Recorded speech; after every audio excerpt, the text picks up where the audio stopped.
श्रोताओं, आकाशवाणी से देशभक्ति गीतों के प्रसारण की अपनी एक परंपरा है और भारतीय फिल्म संगीत में भी देशभक्ति गीतों का बोलबाला रहा है और हर दौर में अपने अपने तरीके के ये गीत आए हैं।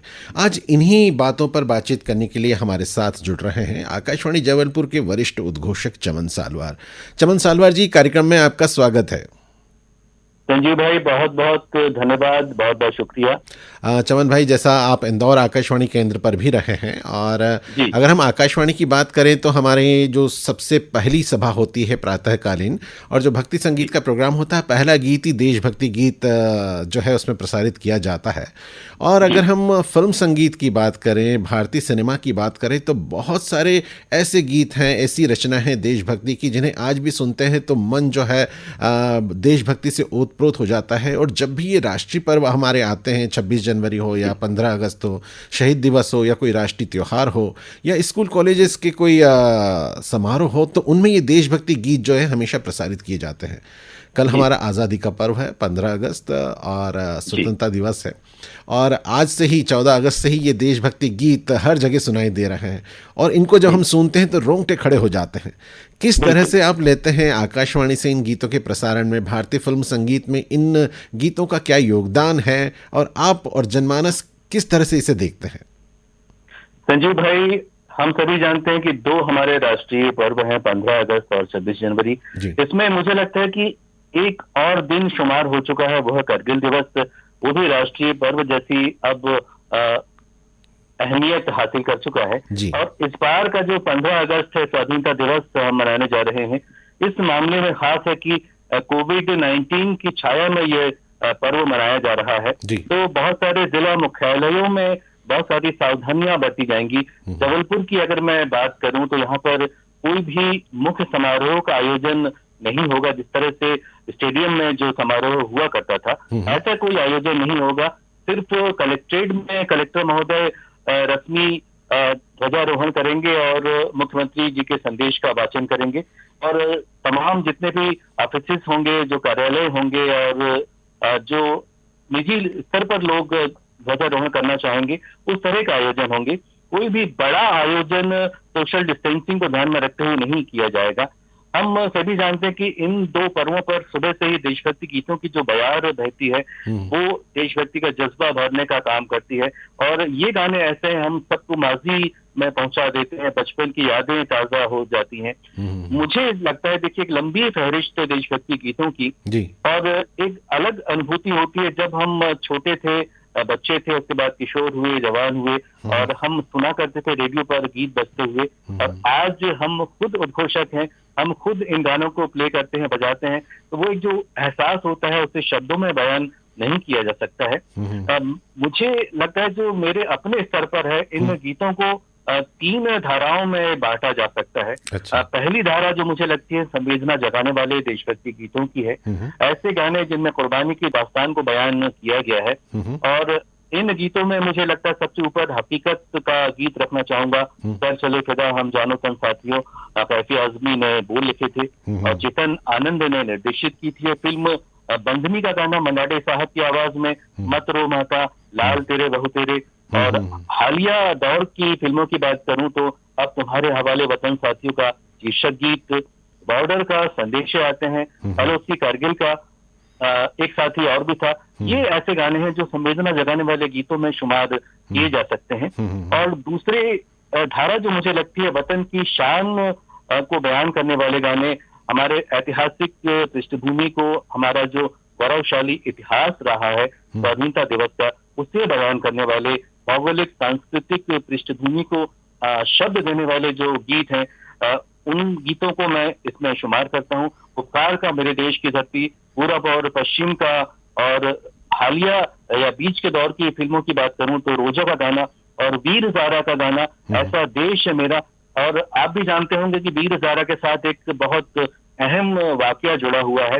पहली बार ऐसा किया गया था कि किसी दिवंगत संगीतकार की धुनों का इस्तेमाल किसी फिल्म में किया गया, मदन मोहन जी का के बोल लिखे गए। और आप भी इस चीज से वाकिफ, इस बात से वाकिफ होंगे संजीव, कि ऐसा ही एक कारनामा आकाशवाणी इंदौर में भी किया गया था, लेकिन बहुत ज्यादा चर्चित नहीं हुआ। यूं कहते हैं ना कि जंगल में मोर नाचा किसने देखा। हम सबके सम्मानीय नरेंद्र पंडित जी के जो व्यक्तिगत रिश्ते थे मदन मोहन जी के परिवार से काफी अच्छे थे। वो कुछ धुनें लेकर आए थे और उस पर जो आकाशवाणी इंदौर के गीतकार खुर्शीद अजय जी उन्होंने बोल लिखे थे और कल्पना जोकरकर जी ने उन्हें आवाज दी थी। 2 या 3 ट्रैक के ये गाने मुझे आज भी ताजा हो जाते हैं जब मैं वीर ज़ादा का गाना बजाता हूँ। और ये ऐसा कारनामा था, ऐसा प्रयास था जिससे देशव्यापी प्रसिद्धि मिलना चाहिए थी पर शायद मिल नहीं पाई है। इस कार्यक्रम के जरिए मैं दोबारा श्रोताओं तक ये बात ताजा करना चाहूंगा। तीसरी धारा जो देशभक्ति गीतों की मुझे लगती है, जोश भरने वाले गाने, ऐसे गाने जो ऊर्जा से भरे हुए हैं, जिंदा दिली से भरे हुए हैं, जिसमें लीडर का गाना अपनी आजादी को हम हरगिज मिटा सकते नहीं, सरफरोश का गाना जिंदगी मौत ना बन जाए, और फिल्म 10 का गाना सुनो गौर से दुनिया वालों। जहां तक ऊर्जा भरने वाले गीतों की बात करूं, जिंदा दिली वाले गीतों की बात करूं, फिल्म 10 का गाना मैं सबसे ऊपर रखता हूँ। हाँ, बहुत ज्यादा एनर्जेटिक है जी, ऐसा गाना दोबारा नहीं बना। अगर चमन भाई अपन ये बात करें, प्रेम पुजारी का भी एक गीत है, अगर उस जमाने के संगीत के हिसाब से देखें तो वो भी 10 के मुकाबले जो है वो गाना, अगर उस दौर में माने जाए तो वो वैसा ही एक ताकत देता था, ताकत वतन की हमसे है।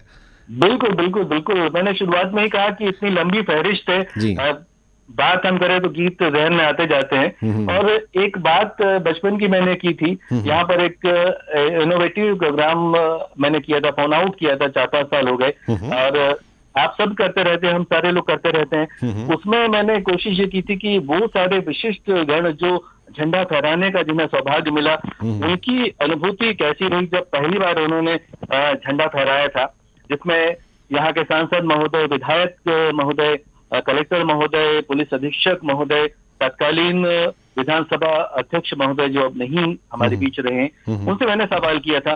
तब सबका एक जवाब था कि बहुत ही रोमांचित कर देने वाली अनुभूति थी। और एक बहुत मजे की बात मैं ये बताना चाहूंगा, तो तकरीबन सारे लोगों ने एक बात जो कही थी कि उस दौर में जब हम बच्चे थे छोटे और स्कूल में झंडा फहराने जाते थे और वो जो 2 लड्डुओं का पैकेट मिलता था, उसकी जो अनुभूति है, उसकी जो मिठास है, आज भी याद आती है। हम सब जानते हैं कि अगर हमारे भीतर का एक बच्चा है, हम सब ने बचा कर रखा है, तो ये इंसानियत के लिए मुझे लगता है कि बहुत अच्छी बात होती है। चमन भाई, इसमें आपने थोड़ा सा और जिक्र करूंगा कि 2 लड्डू के साथ 2 बातें और होती थी। एक तो सफेद ड्रेस है ना, पूरी जो आपका स्कूल यूनिफॉर्म उस दिन सफेद होता था, और जो आपके शूज होते थे उसको चमकाने का काम 1 हफ्ते पहले से कर दिया जाता था, और चौक को गलाकर हम उसे जो है वाइट करते थे शूज को, जो कपड़े के हमारे जूते होते थे। और उसके अलावा अगर कहीं झंडा मिल जाता था जो अगर बेच के रूप में लगाने का होता था, तो वो बच्चा जो है सबसे अलग दिखाई देता था, और उससे लोगों को ईर्ष्या भी होती थी कि इसके पास फ्लैग कैसे है।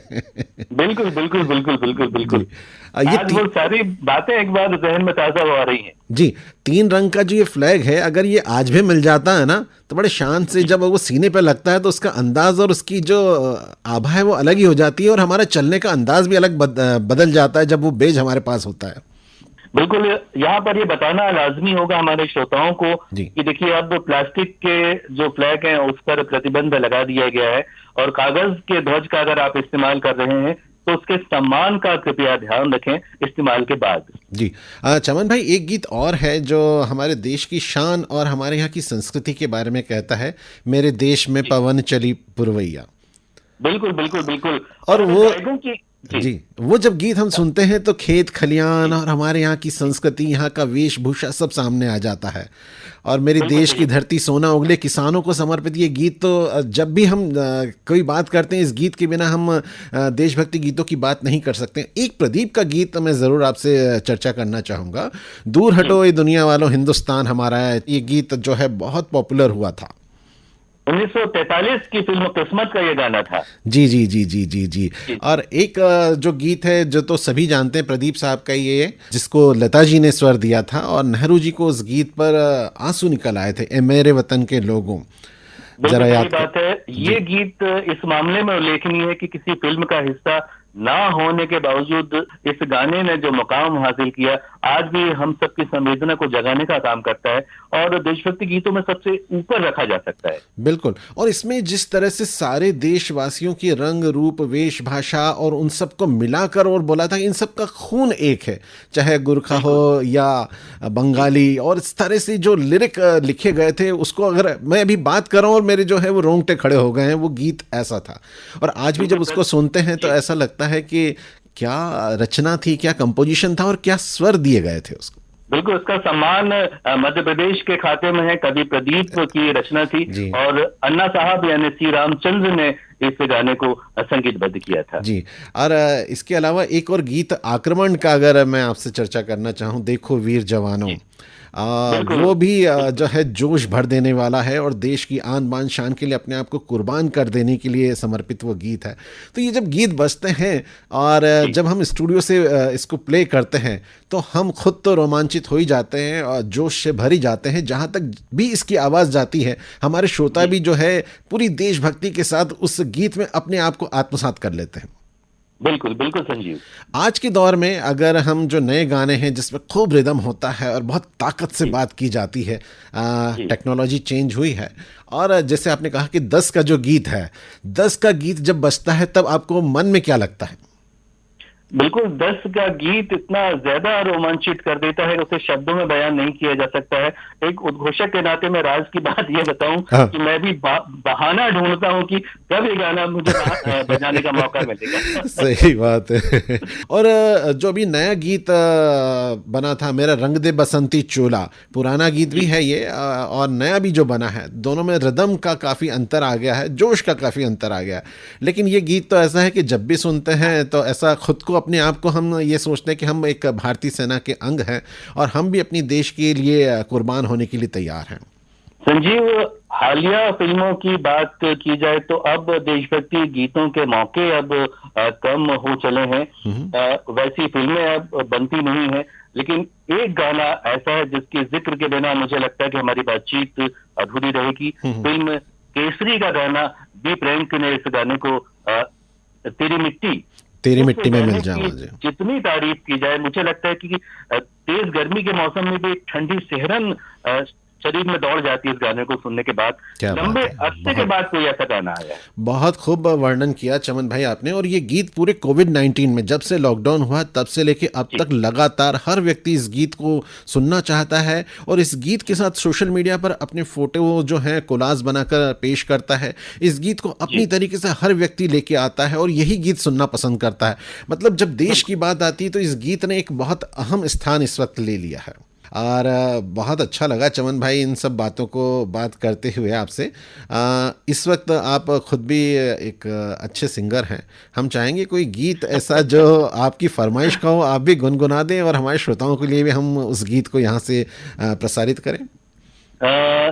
मैं आमतौर पर किशोर कुमार के गाने ज्यादा गाता हूँ और मैं किसी और गाने की फरमाइश करता, लेकिन संजीव आपने मेरी सोच को एक अलग दिशा दे दी है। आक्रमण का गाना तो बहुत ही मौके का गाना है, थोड़ा सा गुनगुना देता हूँ। जरूर।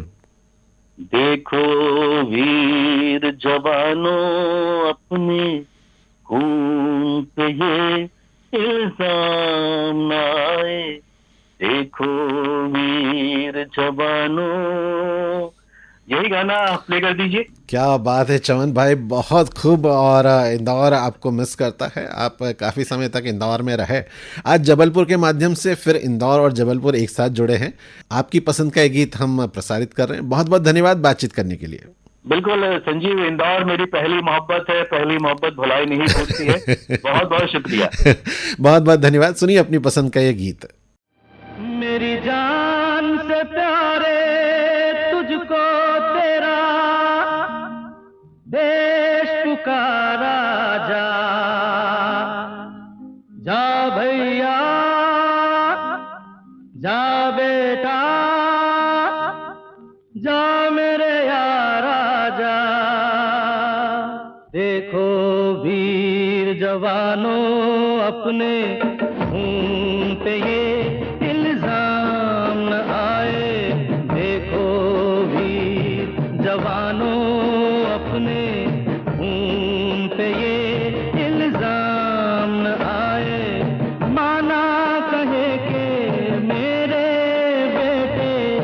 वक्त पड़ा तो काम न आए।